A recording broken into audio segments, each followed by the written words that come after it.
السلام علیکم ناظرین۔ المیہ یہ ہے کہ 99% موجودہ مسلمان نسل جانتی ہی نہیں کہ بنی اسرائیل کی سرخ گائے کی قربانی، مسجد اقصیٰ کا شہید ہونا، تابوت سکینہ، ہیکل سلیمانی کی تعمیر اور دجال کے آنے میں کیا تعلق ہے، اور اکثریت تو اس بات کو محض ایک افواہ سمجھ رہی ہے۔ اگر آپ زیر نظر ویڈیو پوری توجہ سے سنیں گے تو حقیقت یقیناً واضح ہو جائے گی۔ ناظرین، ہیکل سلیمانی در حقیقت ایک مسجد یا عبادت گاہ تھی جو حضرت سلیمان علیہ السلام نے اللہ کے حکم سے جنات سے تعمیر کروائی تھی تاکہ لوگ اس کی طرف منہ کر کے یا اس کے اندر عبادت کریں۔ حضرت سلیمان کی وفات کے بعد اس کے 3 حصے کر دیے گئے۔ بیرونی حصے میں عام لوگ عبادت کرتے، دوسرے میں علماء جو کہ انبیاء علیہ السلام کی اولادوں میں سے ہوتے، اور تیسرے حصے جسے سب سے زیادہ مقدس سمجھا جاتا تھا، وہاں تابوت سکینہ کو رکھا گیا، جہاں کسی کو جانے کی اجازت نہیں تھی سوائے سب سے بڑے عالم پیش امام کے۔ پھر وقت گزرتا رہا، اسی دوران بنی اسرائیل میں پیغمبر مبعوث ہوتے رہے۔ یہ قوم بد سے بدتر ہوتی رہی اور یہ کسی بھی طرح اپنے گناہوں سے توبہ طائب ہونے یا ان کو ترک کرنے کے لیے تیار نہیں تھے۔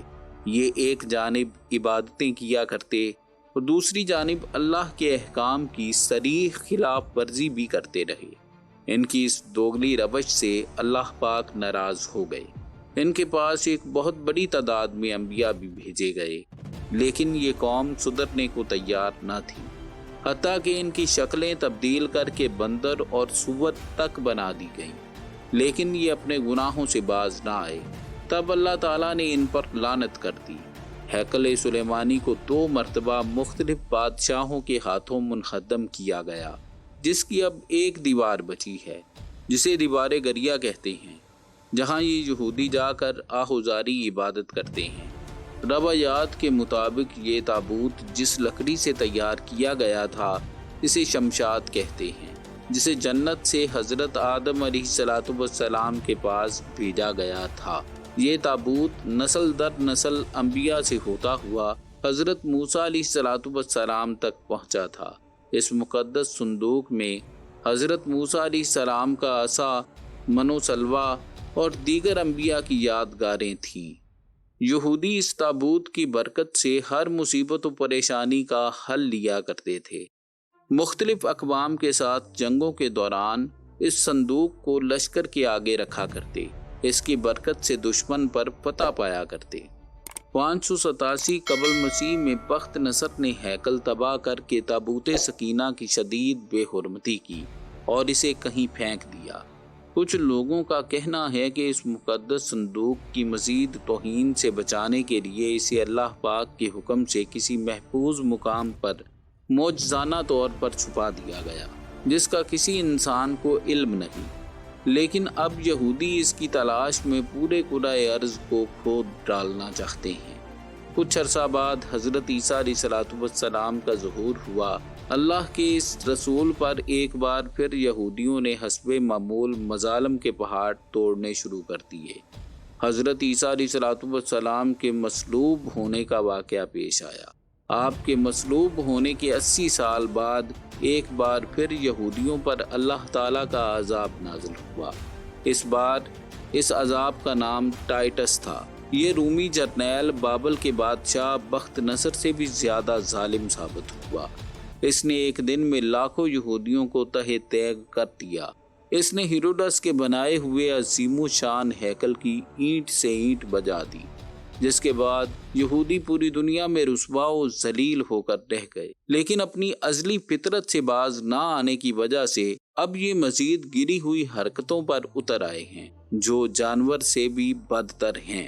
ناظرین گرامی، اسرائیلیوں کی جانب سے سرخ گائے کی قربانی کی خبریں انٹرنیٹ پر ٹرینڈ کر رہی ہیں۔ اسرائیلی دجال جھوٹے مسیحا کو بلانے کے لیے ایک سرخ گائے کی قربانی دیں گے۔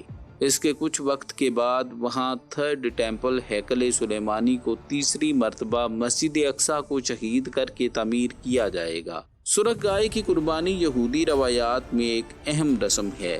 یہودی قانون کے مطابق موسیٰ علیہ السلام کے زمانے سے لے کر اب تک صرف 9 سرخ گائے کی قربانی دی گئی ہے۔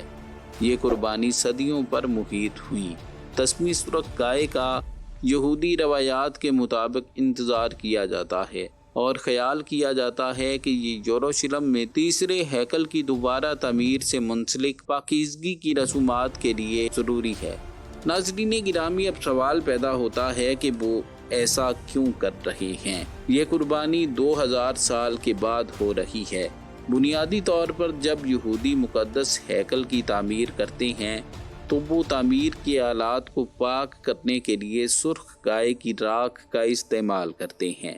اس کی جلد، گوشت، خون اور ہڈی سمیت تمام سامان کو جلا کر پاک پانی میں ملا دیا جائے گا اور پھر اسے تیسرے ہیکل کی بنیاد کے ارد گرد 7 بار چھڑکایا جائے گا۔ یہ مسیح کے دور دجال کے دور کا استقبال کرے گا۔ یہ قربانی زیتون کے پہاڑ پر کی جائے گی جو کیدور وادی کے راستے پر مندر میں شامل ہوتی ہے۔ جیسے ہی یہ ہوگا تو اس کے کچھ وقت کے بعد اقصیٰ کو شہید کر دیا جائے گا اور اس کے نتیجے میں امام مہدی کا ظہور ہوگا۔ دجال مشرق سے اپنے آپ کو ظاہر کرے گا۔ اس کا تعلق یہودی خاندان سے ہوگا۔ اسے عام طور پر ایک آنکھ کا اندھا بتایا جاتا ہے اور اس کی پیشانی پر لفظ کافر لکھا جائے گا۔ وہ یروشلم کو فتح کر کے پوری دنیا کا سفر کرے گا۔ مکہ اور مدینہ کے علاوہ ہر شہر میں جائے گا، ایک جھوٹے مسیحا کے طور پر۔ بہت سے لوگ اس کے فریب میں آ کر اس کی صفوں میں شامل ہو جائیں گے۔ اس کی مدد شیاطین کی ایک فوج کرے گی۔ اس کی مرضی کے سب سے زیادہ قابل اعتماد حمایتی یہودی ہوں گے جن کے لیے وہ خدا کی مانند ہوگا۔ اس کی واپسی پر بہت سے کمزور ایمان والے لوگ اس کی زد میں آئیں گے۔ ناظرین گرامی، سورہ کہف کی پہلی 10 اور آخری 10 آیات ہمیں دجال کے فتنے سے بچا سکتی ہیں۔ سورہ کہف کی پہلی 10 آیات حفظ کرنے کی کوشش کریں، اسے روزانہ پڑھنے کی کوشش کریں۔ یہ کوئی مذاق نہیں۔ برائے مہربانی اس حوالے سے آگاہی بڑھانے کی کوشش کریں۔ یہ ہماری امت کا سب سے بڑا، سخت اور مشکل فتنہ ہے اور بہت سے لوگ اس سے ناواقف ہیں۔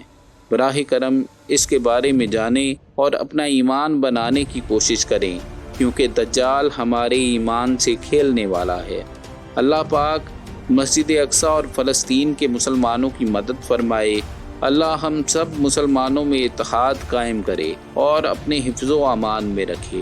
ناظرین گرامی، ویڈیو پسند آنے کی صورت میں اسے دوسرے دوست احباب کے ساتھ شیئر ضرور کریں اور مجھے دعاؤں میں یاد رکھیں۔ اللہ نگہبان۔